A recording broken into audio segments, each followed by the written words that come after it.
I like thinking about why people make the food choices that they make.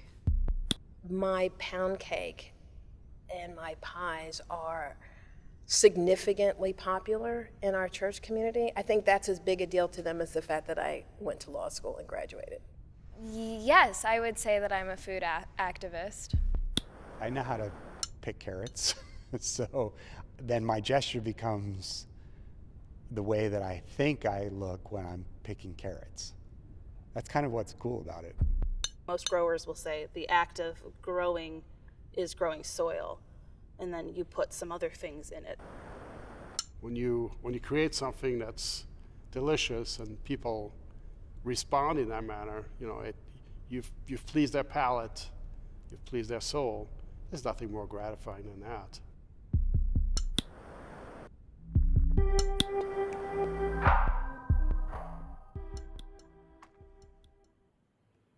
Well, I'll tell you my favorite things that I grow that I like to eat, which are tomatoes, carrots, lettuce, spicy greens like arugula, mustard greens. But as far as what I like to eat day to day, man, I love Chinese food. Hello?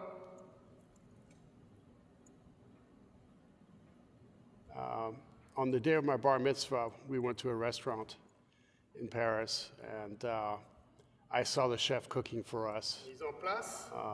And I remember that really struck me as being something that was really fabulous, particularly the end product when I started eating the food.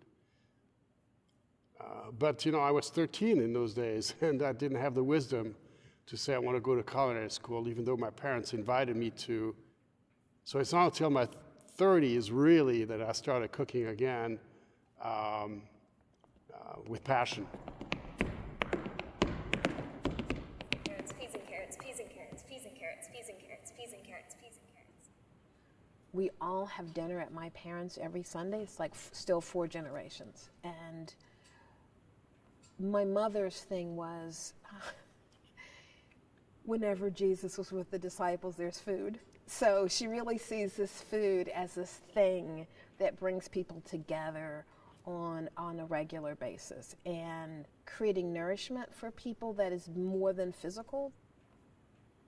In my senior biology class, I sat beside this big glass tank that had a boa constrictor in it.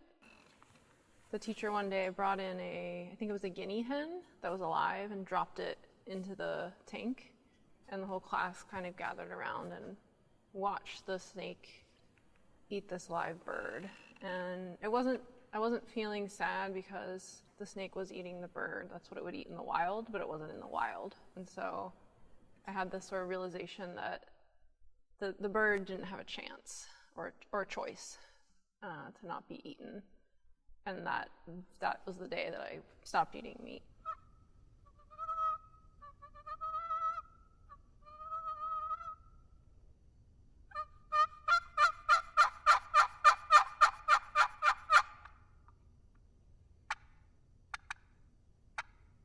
One of my, not my favorite conversations, but some of the most interesting conversations that I get in is with people who eat meat, but they are opposed to hunting.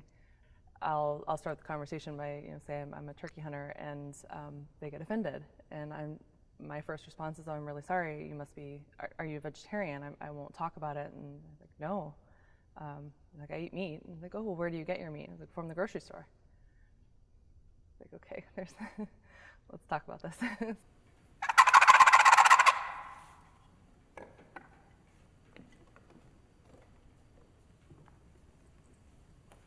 As I'm sitting and waiting, you have to be very patient. Sometimes it can be 3 hours before you even hear anything.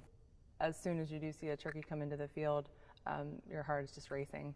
Adrenaline is pumping, you can't move at all, and that just adds to it.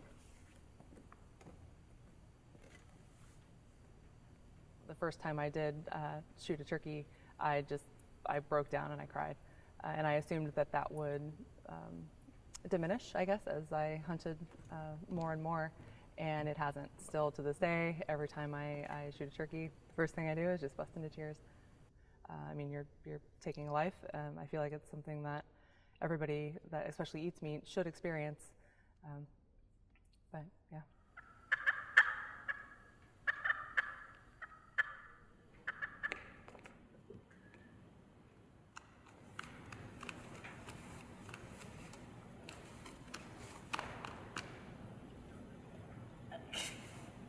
What else is it?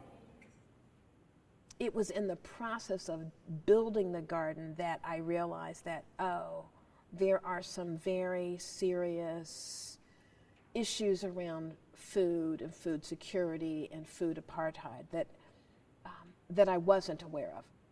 It was just an empty field behind the church, and then we planted like 3,000 seeds that first year and 100 live plants. We started with this mission focused on increase. So increasing access to affordable, healthy food, because organic food that shouldn't be a privilege.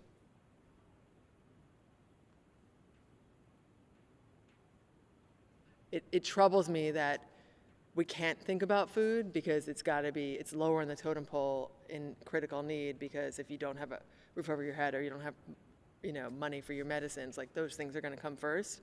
But it shouldn't be the case. Like, it's a human right, and if we don't take care of that, everything else is, out of the question in terms of making progress.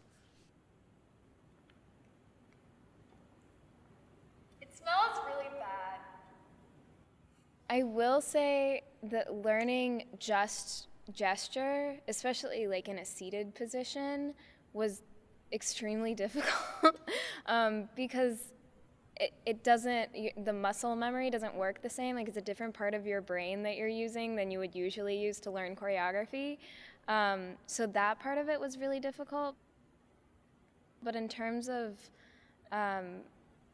selecting the gestures and stringing them together, that made sense to me as a choreographer, as a dancer.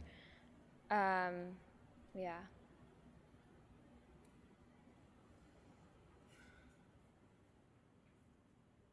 I think most people don't cook because they're intimidated by the fact that, what do I do with these ingredients? So I think the first principle about cooking is to try things. And sometimes you have great success, and sometimes you're going to fail, and you should try again. You learn a lot about organization and timing, how to organize yourself. That goes back to the mise en place. Mise en place? You have to think about your recipe, assemble all the ingredients, and think about what you cook first and what you cook last. And it's an evolution like anything else, right? Like any other job, you learn as you practice, so have fun at it. Keep on doing it, and if you blow it, laugh about it. Now that I'm no longer a gymnast, I think about food a lot more. So there was a time when I was very conscious with what I ate, and I did at times kind of restrict the foods. I didn't want to overeat. For me, eating more than 2 meals a day was extremely unhealthy. That's what I thought as a gymnast during my time competing. So I will say that sports definitely has a heavy impact on athletes and the foods that we eat, because we eat for our sport, we eat for our performance. So when we take us athletes out of that situation and out of that environment, we don't know how to eat, because we only ate for the performance, we only ate for the training. And so now that we're not training anymore, and now that we've grown out of our sport, respectively, some of us kind of struggle with the foods that we eat.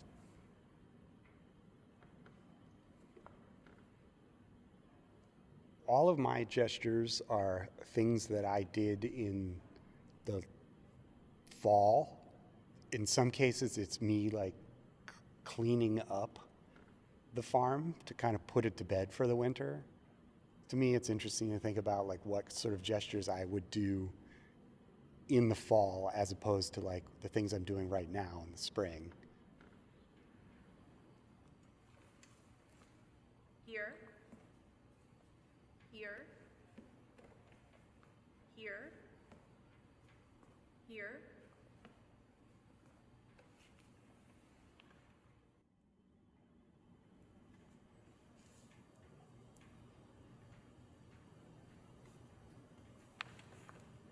I gardened with my parents growing up my whole life, but this is the 5th season, so about 4.5 years specifically for the farm. There's a seated motion where I move my finger a little bit and look backwards and forwards and move my finger again. So I'm just making like the smallest little motions with my finger to spin that part of the tractor. I felt like I was more aware of the ways that I was moving, and that was a really neat process to even just be part of it to that degree. I think it's been engaging in a different creative way than we think when we're farming, although I'm 100% sure that farming is a creative pursuit. It's creative in its essence. When we farm, we create something. Is it here? Is it here? Hello? Burkina. You gotta call Mr. Fundy. Hello? Here, Burkina. here, This is the last of it. here, Is it here? here, Mise en place? Is it here? Is it here?